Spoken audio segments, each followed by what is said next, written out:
Hello and welcome to the big picture. The Finance Minister Arun Jaitley presented his third budget today amidst mixed response. While the focus is clearly on agriculture and rural economy, he has also laid emphasis on infrastructure and public investments in it to kickstart the flagging economy.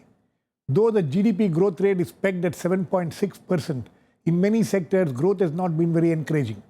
Meanwhile, the Finance Minister has laid out what he calls the 9 pillars of the budget, which will be the guiding light for him.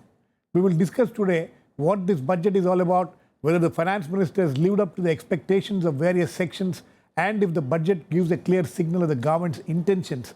To discuss this, I have with me Mohan Guruswamy, Senior Economist and an Analyst, Professor Jagdeish Shettigar, also an Economist at Birla Institute of Management, Professor Praveen of the Center for Economic Studies and Planning at the JNU, and N.R. Bhanumurthy, Professor, National Institute of Public Finance and Policy. Welcome to all of you. Dr. Shettigar, do you see a clear signal, a clear roadmap in this budget? Because last two budgets we were told that, he was still trying to find his way. No, definitely there is a strategy for the development. Probably the government depends on the rural base. That is how the program is the budget is focused more on the rural sector plus infrastructure. Probably by promoting the infrastructure, both social and the physical infrastructure as well as the rural sector, government wants to kickstart. Let us not forget the fact that during 2008-9, it was the rural sector actually which insulated the Indian economy when the rest of the world was facing the problem. So there is a clear strategy in that. And apart from that, one should also congratulate the Finance Minister because there was doubt whether they will be able to stick to the fiscal discipline. And in spite of all the problems the government has been facing, still they have decided to stick to the fiscal deficit target both the year concluding and as well as the next year. That is, they want to retain the target to 3.5% of the GDP. So there is, both from the point of view of the fiscal discipline as well as the strategy, I think there is a direction in this budget because otherwise, especially when the debate started from nowhere, but from the Finance Minister itself about the sticking to the fiscal deficit, because many people started arguing that there is no need to stick to the target of 3.5% for 16-17. And now that the Finance Minister made it clear, and one should appreciate. Okay. Mohan, how do you look at this? This is what is the Finance Minister trying to do when he has shifted focus? Would you agree that first he has shifted focus towards rural and agriculture sector, and why has he done it, do you think? You see, I think the scope for shifting focuses suddenly in a budget is not there. Because there are lots of things which are committed ahead. There is the plan, there is, your budgetary structures, there's interest, there is, defense and all these things. So the scope for movement is very limited. Just 3-4% of the budget you've got to play around. And in that, the shift in emphasis actually begins in the amount of words you apportion for different things in the budget speech. So to that extent, there's been a shift in focus. But the reality being what it is, he's going to spend 17,000 crores on irrigation. That is not going to kick in immediately. It has to take time. Irrigation projects are long gestation projects. Rural roads is already there. So he's talked of 19,000 crores for rural roads. Now, I would have seen the issue a little differently. I would have looked at the rural distress caused by loss of construction labor. Almost 55 million people are in the construction sector. Rural, they're mostly migrant workers. And that is completely in doldrums, that sector. Sites after sites have closed down. There's no new construction sites taking place. People have gone back to their villages, causing distress. How are you going to alleviate their distress? You have to get the rural jobs back on the economy. The increased allocation to NREGA. No, is that one of the ways? No, NREGA doesn't come into it. NREGA is already there. So nothing has increased beyond what was there last year. What you have to do is give full-time jobs, which is get a person 200-300 rupees a day. That is not happening. So that should have been done. I think I would have expected more incentives for housing. more interest rebates, more, you know. He has. Well, not that he has won't be done enough. It won't be enough. You got Because to- housing loan, he has come out with a scheme for housing loan. Well, he has come out with a scheme where he's just raised the limit. There's no new scheme there. And that limit raising was long overdue, you know. So after all, if you, a 30, 40 lakh house, you know, if you can't borrow 25 lakhs out of it, So it makes what is no your sense.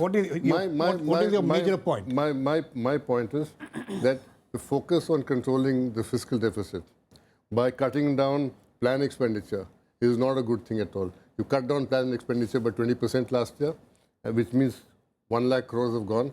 So this whole adherence that interest rates for you know, the people in the banking sector might go up, and for the people who play around in the bond markets and things that interest rate might go up there, and you only focused on them rather than, you know, on the So economy as a you're whole. saying that in the fiscal deficit has been, you know, the target not has be been religious. the target has been met by cutting expenditure. Absolutely. Is that what you're trying Yeah, to say? absolutely. Okay, Praveen, is that the way you look at it? Because, you know, we have also been told that there have been a lot of cut in expenditure in various sectors.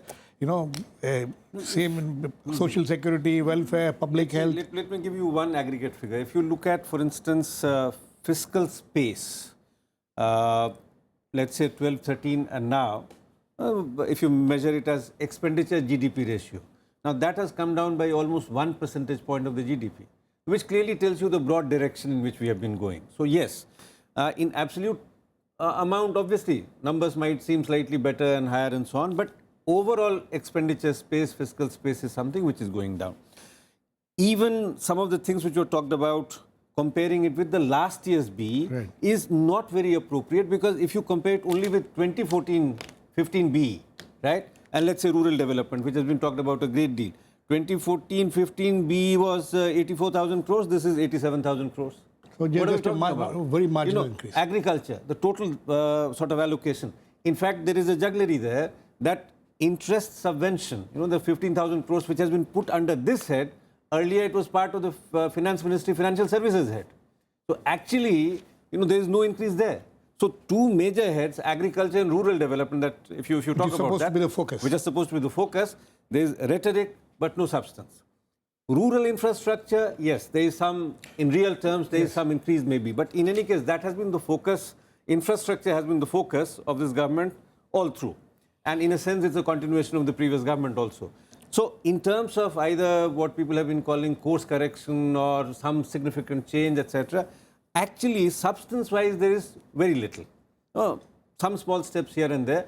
But on the whole, I mean, I don't think there is much to talk about. Okay, Bhanumurthy, you know, this is one of the aspects what Praveen was talking or Mohan was saying. But the other thing, we were expecting, a lot of people were expecting that in the last 2 years, the finance minister had very little space to do anything dramatic. This is the year where he was expected to come out with measures which are supposed to be bold, which are supposed to, you know, bring in reforms, whether it's tax reforms or, you know, administrative reforms or, you know, various kinds of reforms, and come out with bold steps. Do you see that happening?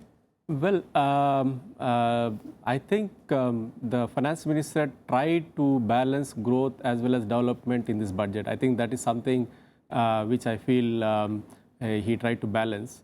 But the kind of policy that the markets are looking for, I don't think it's really need to be part of the budget alone. I mean, GST need not be part of the budget. There are many other policy. Also, he has actually made reference to all those policy measures, mostly on the financial sector. I think those things would come under discussion for the budget in the parliament in the next session. But I have a little broader issue here. I think, you know, there are large downside risks on the overall fiscal deficit number that budget proposes. If you look at the budget numbers is backed by the assumption of 11% nominal growth, Yes. compared to 8.6% for the year 15-16. Right. In that sense, they're expecting a jump in the nominal GDP itself by almost 3.5 percentage points. And at the same time, the disinvestment targets fixed, although it has not come in the speech, if you look at the fine print, the disinvestment target is expected to increase by 125%, from almost 25,000 to 50,000 plus.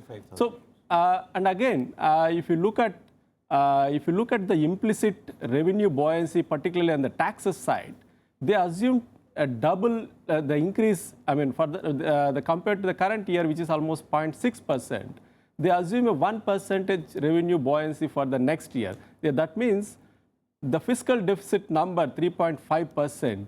I find it very difficult to understand from the budget presentation. Professor Shettigar, would you like to react to that? So one mainly and the major 3.9% this time is plugged in at 3.5% next time. say our import bill has come down by almost 50%. That's right.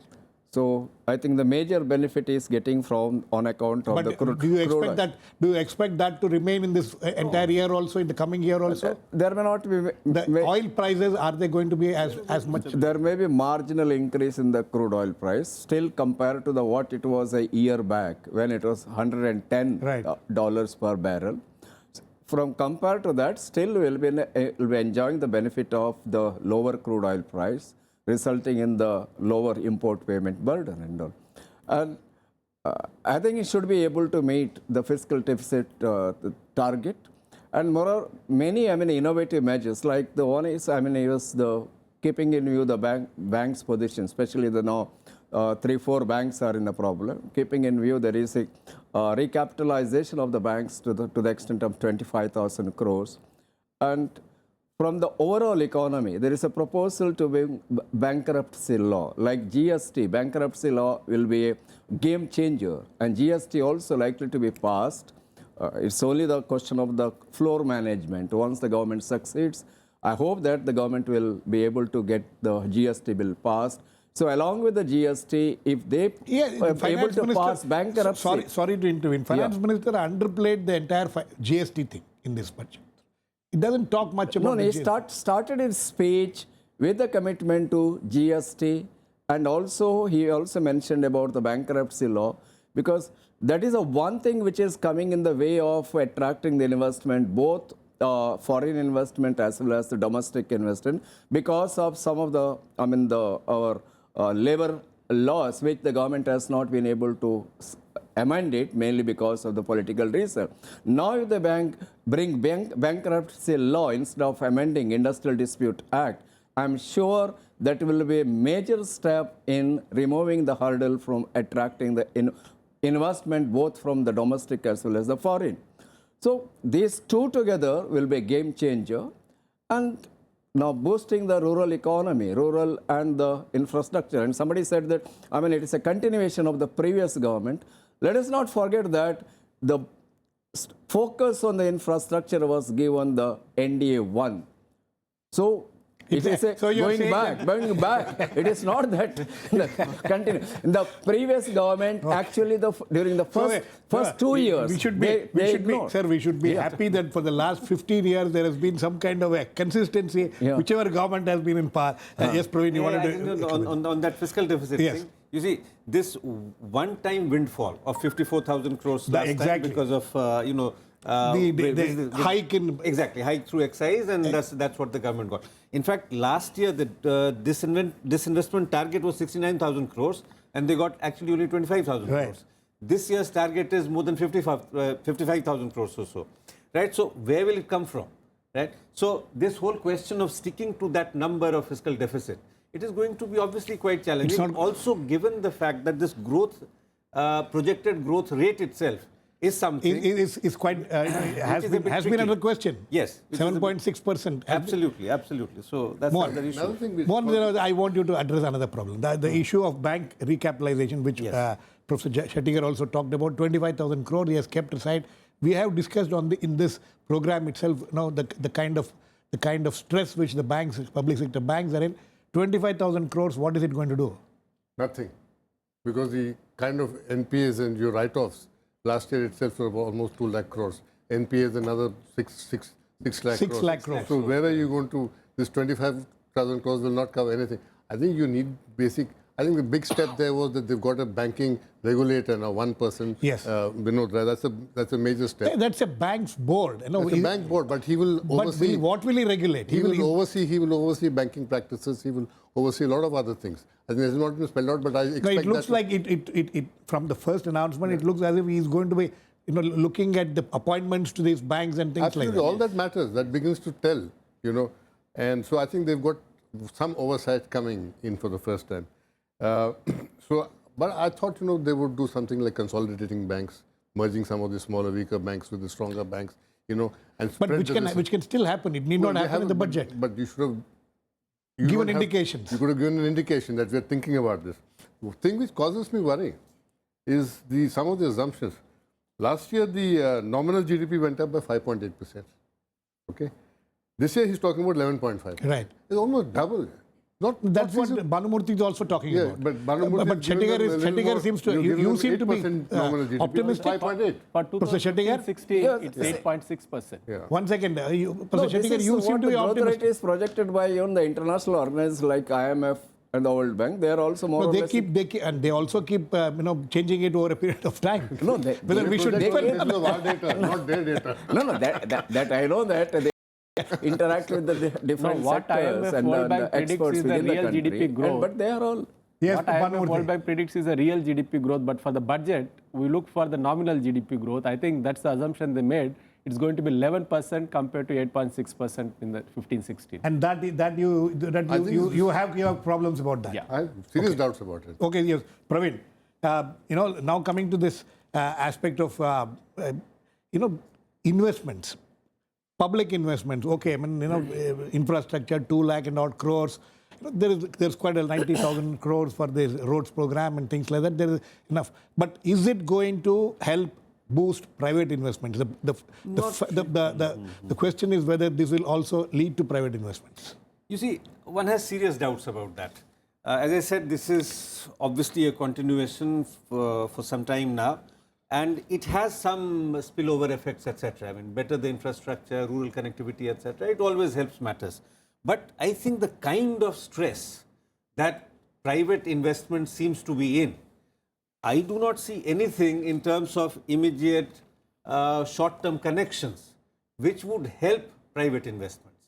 So in that sense, I do not think there is anything in this budget, you know, which can claim that in the next 1 year there will be a tick, an upward movement in private investment. Mohan?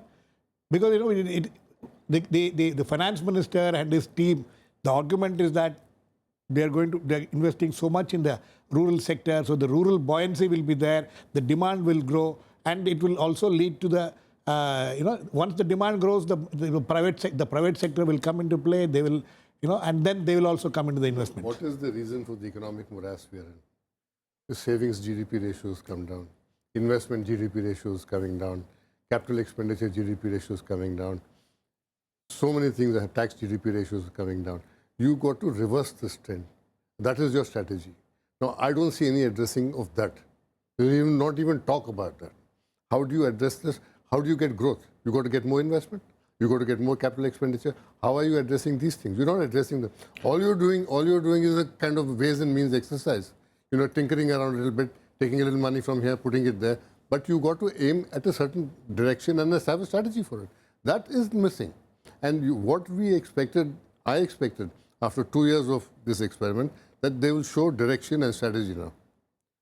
Unfortunately, they have not done that. They have missed this chance. They missed the chance. Is that how you look at it? Yes, as I said Because earlier, if- Chidambaram calls it a wasted Yes. opportunity. And he also wasted a lot of time. But don't worry. no, but then, He had more than 5 years. I guess. If indeed rural demand question had been addressed, it could have revived investment. But that is my point. That there is No, but lot that of is exactly. rhetoric. No, you were saying that you know, Yeah. it's not been addressed, but the whole focus the finance minister and the prime minister is also talking about is on the rural sector to create more demand in the rural sector. But that is what I'm saying. In agriculture, I gave you the figures. Likewise, rural development, I gave you the figures. Now, if those figures are true, and I compared 2014 budget estimate and this year. Now, last year there was a substantial slash. Now, if you take these 2 years separated by 15-16, I do not see any increase there. So, Shettigar? Right? I mean, these are the numbers given by the government, their own government. No, of late. Don't say their own, his own government. He's no more part of that government. Of late, whatever the deceleration we had seen in the front of manufacturing or the overall industrial production, it's mainly because of decline in the demand in the rural sector. Yes. So now that is why they are That trying has been to give addressed. the- You think that has been addressed? Yeah, addressed. And some of the things, like if you take the allocation on the Mahatma Gandhi Employment Guarantee Scheme, if you compare the whatever is allocated by the previous government, it was a 40,000 crores. But what Jaitley is comparing is the amount actually spent compared to the expenditure taken, actual expenditure. This is the highest amount he has allocated, 38,500 crores.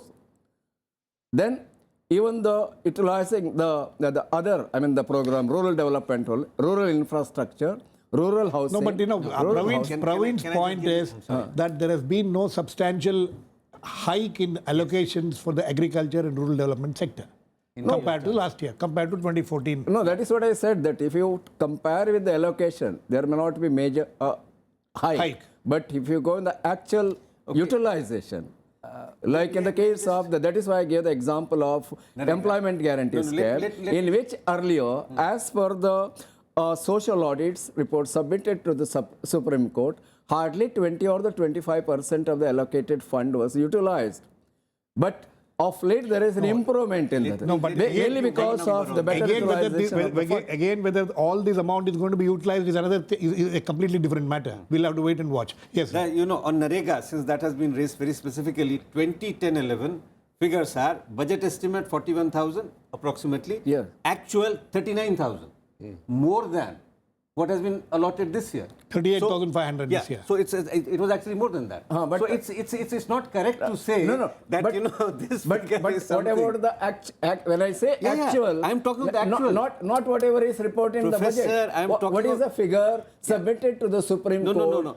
By Anyway, the we will- social audit. Okay, estimate is 39,000. I think yes, Bhanumurthy. Yeah, we need yes. Narega, can I add? No, Narega. We'll leave Narega aside because we have other things to look at. As far as the subsidies are concerned, do you see, because the one is subsidies, the second thing is about what the chief finance minister has been talking about, increasingly coming exemptions as far as the tax exemptions are concerned, to abolish them or reduce them over a period of time. Do you see a clear roadmap there? Well, the subsidies, my view is that there may be slight underestimation in what is there in the numbers, largely because if the food subsidy is coming into that overall subsidy bill, I think there is a reduction in the food subsidy bill if you compare to the last year. But I doubt if that can happen because not many states are still on board in implementation of National Food Security Act. Right. Once you start implementing across the country from April 1st, I doubt if there will be any reduction in the food subsidy bill per se. But having said that, I think this budget, rightly to some extent, concentrating or betting more on Aadhaar-based subsidy delivery mechanism. A lot of studies have showed that by using Aadhaar-based or DBT kind of system, you can have public expenditure efficiency in the delivery process. So if that happens, I think there would be some saving on the subsidy delivery mechanism. Okay. Mohan, question of exports. One of the three things which were key to this, has been the rural economy, the distress in the rural economy, the private investments not picking up at all, and third, the exports. Do you see any, roadmap being drawn by the finance minister as far as, reviving exports are concerned, or is it, just because the global scene is so bad that we can't do anything about it? Yeah, that's partly true, or mostly true, because, export markets are not under your control. And there's no sign of a pickup in Europe or even North America as far as exports are concerned. There's no sign in China of a pickup either. So I think, and then besides all your oil-consuming exporting countries, the big consumers of export markets. Our biggest export destination, for instance, has been United Arab Emirates, $104 billion. Yes. So that has come down. Saudi has come down. Iran is coming down. All of them are coming down. So markets are shrinking. So, and another effect we might have this year is cut in remittances, because workers are coming back. Right. So we will only know how much remittances short we are next year. Last year we got 72 billion. I wouldn't be surprised if we get something like 50 billion next year. So, you know, there are all kinds of other problems looming. And that is something, you know, you can't blame You can't Modi or blame the Jaitley for it. government. It's out of their The control. external But they situation. could have had incentivized exports, made it, you know, more, given it tax breaks, more incentives to push exports. That they haven't done. For some reason, I think they missed the detail there. They would have worked it out and done something there. Is it still possible to do it after the budget also? Well, it's the budget, you know, states, if you give anything more, you have to go to Parliament again to get approval.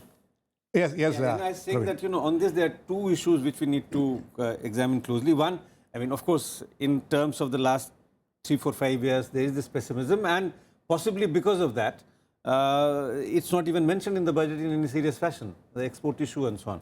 But there is also a long-term issue, the larger policy regime that we have had, which has actually, you know, been characterized by what I like to call absence of industrial policy.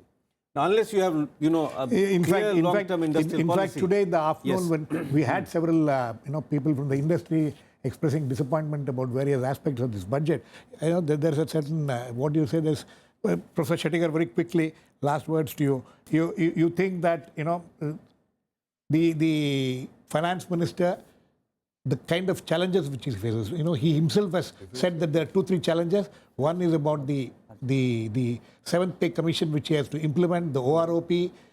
You think he has enough cushion to implement all these things and stick to the proposals which he has made? No, that is why I said in the beginning itself, keeping in view the expenditure of more than 1,10,000 crore because of the 7th Pay Commission, as well as the OROP, as well as the internally, like the deceleration in the industrial production leading to the likely negative impact on the revenue collection, plus external, whether it is the developed countries like Eurozone or the US, also not very good for this, plus the Middle East, though we are getting the benefit of the fall in the crude oil, as Mohan pointed out, in terms of the export, that is having the negative impact. So during the last, so that is the reason why even the weakening the rupee has not helped in boosting the export. Yes. So okay.